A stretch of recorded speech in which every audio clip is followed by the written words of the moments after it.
Hello. হ্যাঁ, কে? হ্যাঁ পাখি ভাই, কি খবর? এই তো ভাই, আছি আলহামদুলিল্লাহ। কে? চিনতে পারছেন নি? আমি সুমন, আপনার মোহন ভাইয়ের লোক। শোভন ভাই, কেমন মোহন আছেন? ভাইয়ের পাইটু। ভাই কোন? দাদাই যে আমার 60 লাখ টাকার চেকটা মোহন রে দিয়ে ছিড়াইলো, আপনারা ওটা আপনার সমস্যার সমাধান হয়েছে বলে? আমার সমস্যার সমাধান কই মোহন আমার টাকা দিছেন নি? আপনারা তো জোর করে কইলেন আমি আওয়ামী লীগ করি, হ্যান ত্যান এগুলি কইয়া আমার কাছ থেকে মনে করেন চেকটা লইয়া মোহনে ছিড়া লাইলো।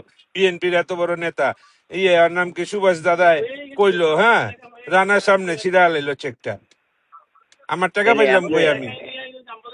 তাহলে এটা কালকে আপনি আহেন, আমি ইয়ে আমি ঢাকাই আপনার মোহন কাছে ভাই। আমাকে এখন তো ইলেকশন শেষ, মোহনের গোষ্ঠী গিলাই আমি, আমার যা আরো জায়গা নাই, বিএনপি থেকে আর কেউ নাই বিচার জনের। কথা বুঝেন নাই? মোহন যা ভাই কর আপনার লগে শেষ করে নাই ঝামেলা? ঝামেলা শেষ করলো কোনখান দিয়ে? আমার 60 লাখ টাকার চেকটা ছিঁড়া লাইলো, ঠিক আছে, টাকা না দিয়া। তারপরে আরো 30 লাখ টাকা পামু। কোন কি? হ্যাঁ, এটা তো ইয়ার মোহন ওর ভাইয়ের নাম কি ফোন কয়, দেন। মোহন রে ফোন দিমু কি? মোহন রে ফোন দিমু কি? আপনি আছেন আর ওর নাম কি কয়, সুভাষ দাদা, দুজনে মিললেই তো এটা করলেন। মোহনের আবার কি? মোহন হইলো দুই এর ছেড়া দোকানের, পাটাটলি ইসলামপুরের। এই ছেড়ারে দিয়ে ক্ষমতা দেখায় আমার টাকাগুলি আপনারা শেষ করলেন। আপনি আর দাদাই মিল্লা সবার কাছে কইয়া, মালিক সমিতিতে কইয়া, হেনে কইয়া, ক্ষমতা দেখায়া